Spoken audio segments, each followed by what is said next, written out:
तो गाइज मैं हूं अंकित और आप दिख रहे हैं रेसलिंग फैंस नेटवर्क। शुरू करते हैं गाइज अपनी बातों को हम लोग सबसे पहले एक बहुत ही बड़ी ब्रेकिंग न्यूज़ को कवर करते हुए। तो भाई डब्ल्यूडब्ल्यूई ने ऑफिशियली अनाउंस कर दिया है सर्वाइवर सीरीज 2024 को। सर्वाइवर सीरीज 2024 आपको देखने को मिलने वाला है 30 नवंबर को, यानी कि इंडिया में आपको 1 दिसंबर को देखने को मिलेगा। ये सर्वाइवर सीरीज होने वाला है वैनकूवर कनाडा से। जी हाँ भाई, अभी ये सर्वाइवर सीरीज हमने सुना था कि शायद LA से होगा, अलग अलग नेम्स पिचेस हो रहे थे भाई कि यहाँ से हो सकता है वहाँ से हो सकता है, रिपोर्ट भी कुछ आई थी अलग निकल के, लेकिन अभी होने वाला है रॉजर्स एरेना से, वैनकूवर कनाडा से। ट्रिपल एच ने खुद से इस चीज़ को अनाउंस करा भाई, तो अब ट्रिपल एच अनाउंस कर चुके हैं, तो अब सर्वाइवर सीरीज की भी हाइप बनेगी। एंड इस साल का सर्वाइवर सीरीज वॉर गेम्स काफ़ी ज़्यादा हाइप्ड होने वाला है, बिकॉज हम सबको पता है कि शायद new blood line versus old blood line हो सकता है। बाकी रॉजर्स एरेना की कैपेसिटी 19,000 से ऊपर है। आप आराम से कह सकते हो कि डब्ल्यूडब्ल्यूई 20 से लेकर 22,000 तक लोगों को फिट कर सकती है। अब इतना बड़ा तो इवेंट नहीं होगा ये अगर कैपेसिटी के मामले में आप देखोगे तो, लेकिन फिर भी अगर कार्ड अच्छा होता है, अगर ब्लड लाइन वाली चीज़ हमें देखने को मिल जाती है,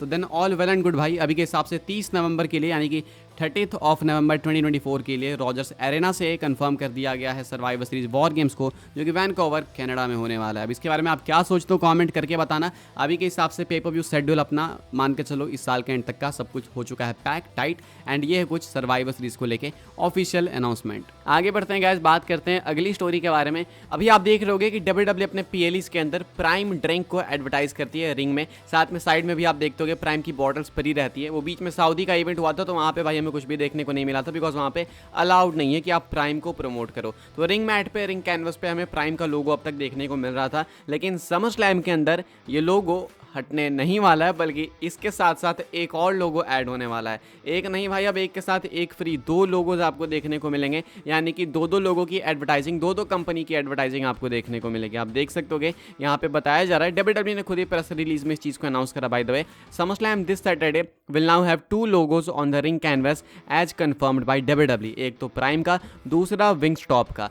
थोड़ा सा और एलाबोरेट करूं तो the Wingstop logo as well as the Prime logo will be displayed on the ring canvas at SummerSlam this weekend. तो दोनों के लोगोज आपको साथ में देखने को मिलेंगे। अब ये नहीं बताया गया भाई कि दोनों ही ब्लैक एंड व्हाइट होने वाले हैं या फिर विंगस्टॉप वाला कलरफुल होगा। लाइक हमने सोचा था स्टार्टिंग में कि प्राइम वाला लोगो कैसा लगेगा भाई, भद्दा सा लगेगा डब्ल्यूडब्ल्यूई रिंग के अंदर, लेकिन वो ठीक लग रहा था। मतलब कोई ऐसा नहीं था कि भाई लोग डिस्ट्रैक्ट हो रहे, बिकॉज वो ब्लैक एंड व्हाइट था।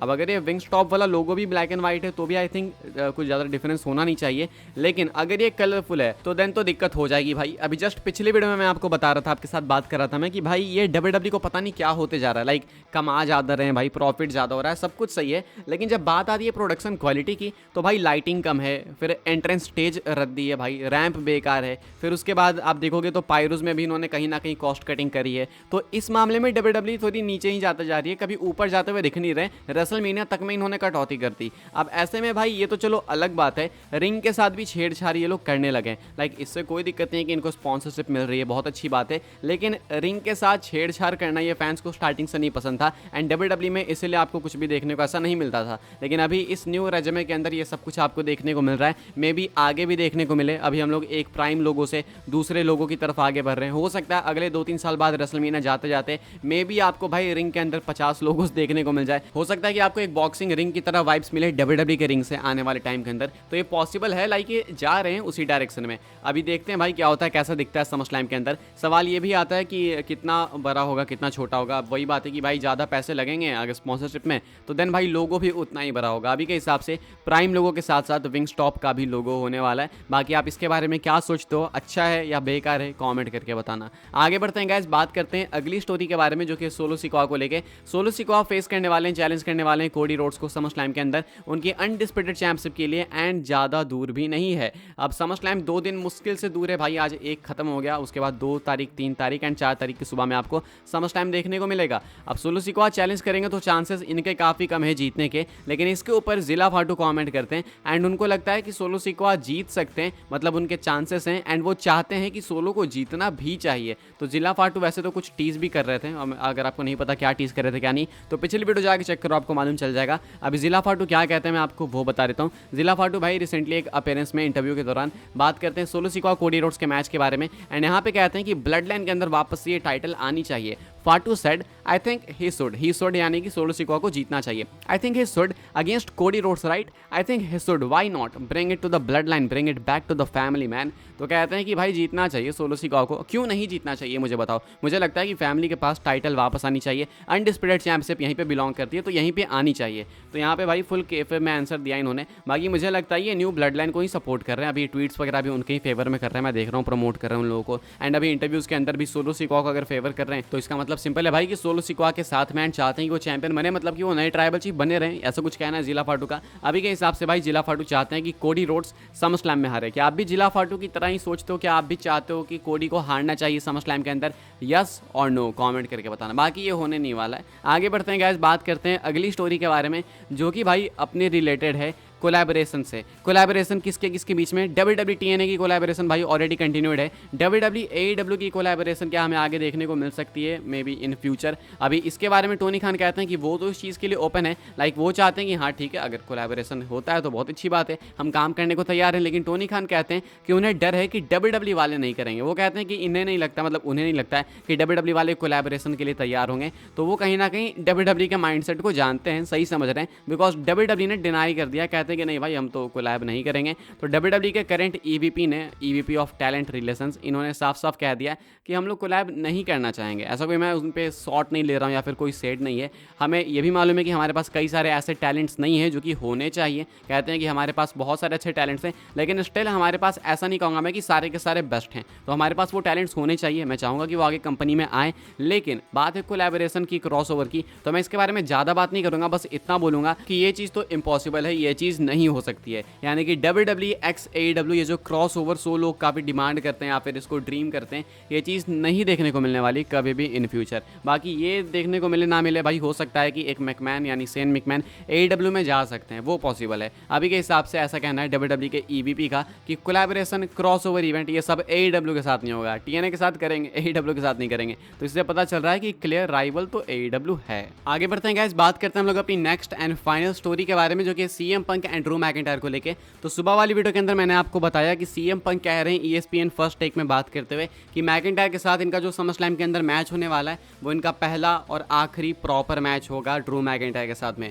फ्यूड की बातचीत नहीं, यहाँ पे सिर्फ मैच की बात है। कहते हैं कि जो मैच होगा भाई यहाँ पे समर स्लैम में हमारा, वो आखिरी मैच होने वाला है, पहला और आखिरी मैच होगा समर स्लैम में ही। इसके बाद वो आगे बढ़ेंगे और बड़ी चीज़ों की तरफ में भी हिंट करते हैं कि शायद वो चैंपियनशिप्स के पीछे जाएंगे। तो क्या सही में ऐसा हो सकता है? क्या सही में CM पंक आगे बढ़ने वाले हैं एंड क्या मैकिंटायर को वो पीछे छोड़ देंगे? ये सुनने में काफ़ी शॉकिंग है, बिकॉज भाई अभी तो जस्ट इनकी फ्यूड प्रॉपर स्टार्ट हो रही है ना। अभी इससे पहले तो हमने सब कुछ जो भी देखा वो सिर्फ बोलती बोलती में देखा, मतलब सिर्फ बातचीत हो रही थी, प्रोमोज हो रहे थे। लेकिन फिजिकल होंगे प्रॉपर अब तो CM पंक। तो अब कह रहे हैं कि भाई समर स्लैम में हो जाएगा ऐसा मैच हमारा, उसके बाद नहीं होगा। अब इस स्टेटमेंट पे तो भाई ऑब्वियसली किसी को भी बिलीव नहीं होगा जो कि WWE करीब से फॉलो कर रहा है। तो लोग इस पे बिलीव नहीं कर रहे हैं एंड कह रहे हैं कि झूठ बोल रहे हैं। लेकिन CM पंक कह रहे थे कि मैं झूठ नहीं बोल रहा हूँ, सीरियसली कह रहा हूँ। अब ऐसे में इसके ऊपर मैट मॉर्गन कॉमेंट करते हैं, उनको लगता है कि एक्चुअली में समर स्लैम में इनका जो मैच होगा मैकिंटायर से वो आखिरी मैच हो सकता है इसके बाद ये फ्यूड क्लोज भी कर दें।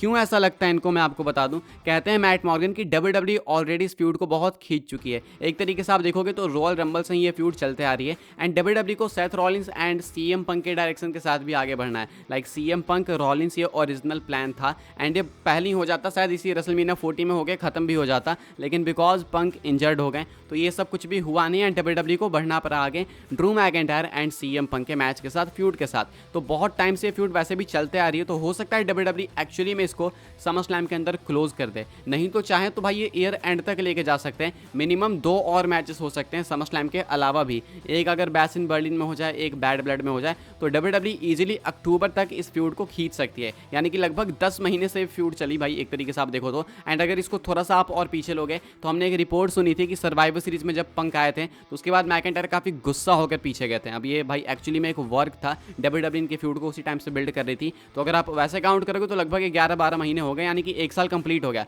तो मैट मॉर्गन का कहना है कि ऑलरेडी ये फ्यूड बहुत टाइम से चल रही है, तो हो सकता है एक्चुअली में सीएम पंक सही कह रहे हैं एंड हो सकता है कि इनकी फ्यूड इसके बाद समर स्लैम के बाद आगे ना बढ़े। तो क्या आपको लगता है कि डब्ल्यूडब्ल्यूई समर स्लैम पे ही स्टोरी खत्म कर देगी? अगर समर स्लैम पे खत्म करेगी भाई स्टोरी, तो समझो कि ये फ्यूड इनकी अगर आप उस सर्वाइवर सीरीज से काउंट करोगे तो मान के चलो कि 7 से 8 से लगभग 9 महीने तक चली। लेकिन अगर आप काउंट कर लोगे बैड ब्लड तक, कि अगर बैड ब्लड तक भाई इनके मान लो मैचेस होते हैं और अगर 2 और मैचेस होते हैं तो शायद इनकी स्टोरी भाई 11-12 महीने तक चली जाएगी। अब ऐसे में आप चाहते हो कि ये फ्यूड आगे बढ़े या फिर नहीं, कमेंट करके बताना। मैट मॉर्गन कहते हैं कि मेरे लिए तो ये चीज़ सेंस बनाएगी अगर इनकी फ्यूड क्लोज भी हो जाती है समर स्लैम में, तो मेरे लिए नहीं बनाएगी पर्सनली, लेकिन उनके लिए बनाएगी। फिलहाल भाई इस वीडियो के लिए बस ये कुछ अपडेट्स थी। आई होप आपको इन्फॉर्मेशन मिली हो तो वीडियो को लाइक करें, शेयर करें, सब्सक्राइब करें चैनल को, ताकि आने वाले टाइम के अंदर आपको और भी ऐसे ही डब्ल्यूडब्ल्यूई की न्यूज़ इन्फॉर्मेशन जानने को मिलते रहे। फॉलो कर सकते हैं आप लोग मुझे इंस्टाग्राम एंड ट्विटर पर, लिंक आपको मिल जाएगी डिस्क्रिप्शन में। ज्वाइन कर सकते हैं व्हाट्सएप चैनल को, उसके बाद लिंक डिस्क्रिप्शन में। मिलते हैं अपनी नेक्स्ट ऑफर काफ़ी इंटरेस्टिंग वीडियो में।